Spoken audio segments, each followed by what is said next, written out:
नमस्कार, मैं मेघा सिंह स्वागत करती हूं आपका न्यूज़ 18 के डिजिटल प्लेटफॉर्म पर। राजस्थान सब इंस्पेक्टर भर्ती परीक्षा 2021 को लेकर राजस्थान हाईकोर्ट ने आज अपना बड़ा फैसला सुना दिया है।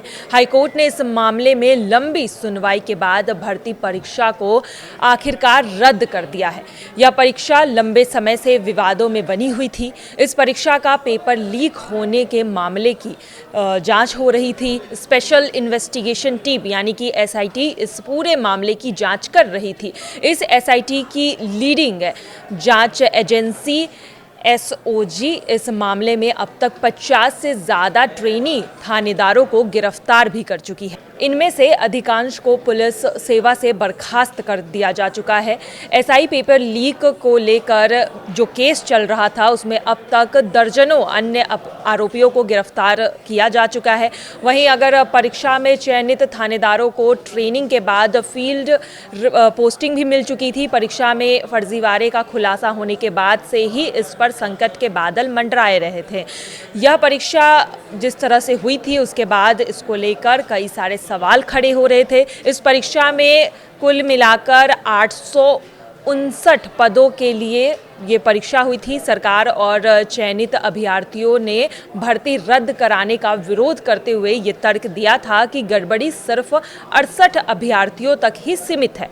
सरकार की तरफ से कोर्ट में ये बताया गया था कि इस भर्ती में 54 ट्रेनी SI, 6 चयनित उम्मीदवार और 8 फरार अभ्यर्थियों की मिलीभगत सामने आई है। सरकार ने कहा था कि हम पेपर लीक में शामिल लोगों को पकड़ रहे हैं और सही गलत की पहचान भी संभव है, इसलिए पूरे परीक्षा को रद्द करने की ज़रूरत नहीं है। इस पूरे भर्ती को रद्द करने की कोई भी ज़रूरत नहीं है, इस तरह का सरकार ने तर्क दिया था कोर्ट में। वहीं दूसरी ओर याचिकाकर्ता जिस तरह से जो अभ्यर्थी थे उनका कहना था कि उन्होंने ईमानदारी से परीक्षा दी है और कई लोग तो अन्य सरकारी सेवाओं से इस्तीफा देकर इस भर्ती में शामिल हुए हैं।